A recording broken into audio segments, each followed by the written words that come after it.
अस्सलाम वालेकुम dear students. तो आज हम सेकंड लेक्चर का जो है वो आगाज़ करने जा रहे हैं बिगिनर्स के लिए। बुनियादी तौर पे आज हमारे लेक्चर के एजेंडा पॉइंट्स 4 हैं, जिसमें से पहला है what is regression, linear regression through SPSS, it's explanation, reporting and hypothesis testing. तो ये बेसिकली बिगिनर्स के लिए है। BS के स्टूडेंट्स और अंडर ग्रेजुएशन के स्टूडेंट जो है इससे फ़ायदा उठा सकते हैं। तो इसमें हम वही पुराना अपना जो मॉडल पिछले लेक्चर में कोरिलेशन के लिए डिस्कस किया था उसको फर्दर एक्सप्लेनेशन के लिए लेके चलते हैं। ये हमारा मॉडल है। ये हमने हाइपोथेसिस 3 जो है वो ड्रा किए हैं। फर्स्ट वन को आज हम इसमें लेक्चर में कवर करने की कोशिश करेंगे।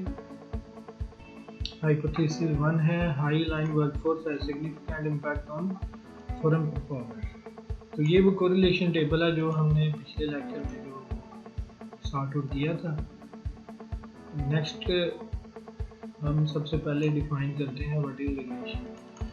तो रिग्रेशन की जैसे कि बहुत ज़्यादा डेफिनेशन जो है वो अवेलेबल है ऑथेंटिकेटेड बुक्स में, और हम एक सिंपल सी एक्सप्लेनेशन इधर आपसे शेयर करते हैं। In statistics linear regression is a linear approach to modelling the relationship between a scalar response, scalar dependent variable को बोलते हैं, and one or more explanatory variables independent variable को बोलते हैं। For more than one explanatory variable the process is called multiple.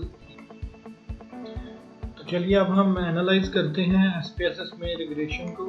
ये आप analyse में जाएं, एनालाइज के बाद आप आए रिग्रेशन के अंदर। तो ये दूसरे नंबर पे है लीनियर।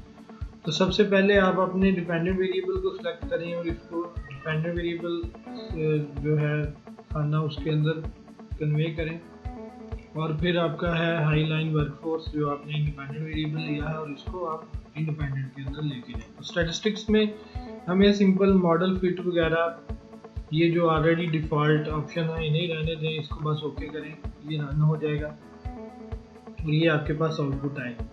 यहाँ हमें जो अपने काम की आउटपुट है वो हम यहाँ से इसको मूव कर लेंगे और ले जाएंगे अपनी वर्कशीट के अंदर। हमें इसकी मॉडल समरी चाहिए। मॉडल समरी आपकी यहाँ पे थी, यहाँ पे आप आके अपनी मॉडल समरी को पेस्ट करें। अब आप आ जाएं वापस अपने रिग्रेशन आउटपुट पे। तो फिर दूसरा हमें जो चाहिए वो है कोफिशिएंट। तो कोफिशिएंट के अंदर आए आप, तो यहाँ पे आके आप तो यहाँ पे ये हम अपने आउटपुट जो है SPSS की वहाँ से मॉडल समरी और कोफिशिएंट को ले आए हैं अपनी वर्कशीट में, और वर्कशीट में हमने यहाँ पे अपने मॉडल समरी को पेस्ट किया। सिंपल कंट्रोल C और कंट्रोल V वाली जो ऑप्शन है वो अपनी इस्तेमाल करनी है, और आप किसी भी आउटपुट को क्लिक करके SPSS से वर्कशीट में कन्वर्ट इसको कर सकते हैं, पेस्ट कर सकते हैं वर्ड की फाइल। एक्सेल में भी आप इसको ऐसे ही। तो यहाँ हम पहले इसकी रिपोर्टिंग के लिए कोफिशिएंट टेबल की आउटपुट को डिस्कस करते हैं। तो यहाँ पे बहुत सारी हमारे पास जो है वो वैल्यूज आ रही हैं, लेकिन 3 सबसे ज़्यादा इम्पोर्टेंट हैं। अनस्टैंडर्डाइज्ड कोफिशिएंट के अंदर बीटा वैल्यू, स्टैंडर्डाइज्ड कोफिशिएंट के अंदर बीटा वैल्यू और आपकी सिग्निफिकेंस। तो सबसे पहले हम देखते हैं अनस्टैंडर्ड कोफिशिएंट के अंदर बीटा वैल्यू। ये वैल्यू हमारे पास 0.554 के करीब आ रही है। तो जब हम इसको इक्वेशन में लेके आएंगे तो ये हमारे पास एक रिग्रेशन इक्वेशन है, जिसके अंदर हम देख सकते हैं कि y is equal to a stand for constant value. ये जो कांस्टेंट वैल्यू है b के नीचे, इसको हम a डिनोट करते हैं रिग्रेशन लाइन इक्वेशन के अंदर। तो यहाँ पे इसकी वैल्यू आएगी, ये देखिए 1.59 है, तो ये 1.5 प्लस। तो b स्टैंड फॉर ये बीटा की वैल्यू हाई लाइन वर्कफोर्स जो वेरिएबल है उसके बिल्कुल सामने वाली। तो ये हमारे पास उसकी बीटा वैल्यू आ जाती है अनस्टैंडर्डाइज्ड, इसको हम b से डिनोट करते हैं इक्वेशन। तो ये हमारे पास जो है रिग्रेशन लाइन आ गई हमारे सिंपल लीनियर रिलेशनशिप की। तो ये बड़ा ही इम्पोर्टेंट एक हमारे पास यहाँ पे वैल्यू है सिग्निफिकेंस, p वैल्यू जिसको हम बोलते हैं। तो यहाँ पे अगर देखें तो हमारे पास जो सिग्निफिकेंस वैल्यू है दैट इज 0.000000 समथिंग। तो क्योंकि हमने अल्फा 5% लिया, तो ये हमारा जो रिलेशनशिप है ये सिग्निफिकेंट कहलाएगा अगर हमारी जो ऑब्टेन्ड p वैल्यू है ये वाली, ये कम हो 0.05 से। तो देखें ये कम है, इसलिए ये हमारा रिलेशनशिप जो है वो सिग्निफिकेंट है। तो फाइनली जो थर्ड वन है हमारा, that is standardized coefficient beta value. और इधर इसको हम देखें स्टैंडर्डाइज्ड कोएफिशिएंट बीटा वैल्यू, तो ये आर के बराबर होता है।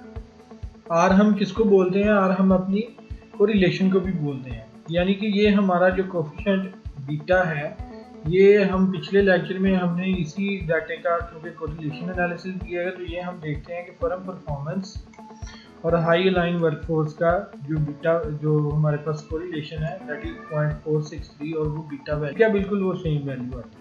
तो ये तीन पैरामीटर हमने यहाँ से डिस्कस किया। अब हम जाते हैं अपनी मॉडल समरी के, और यहाँ पे हम अपनी मॉडल समरी में अगेन तीन जो है वो पैरामीटर्स उनको चेक करते हैं, आर स्क्वायर और एडजस्टेड आर स्क्वायर। सबसे पहले हम अगर आर स्क्वायर की बात करेंगे तो इसको हम बोलते हैं goodness of it correlation without direction. देखिए ये वैल्यू भी कोरिलेशन ही है बेसिकली आर, लेकिन ये यहाँ पे हमें कोई डायरेक्शन नहीं। R value is equal to 0.463।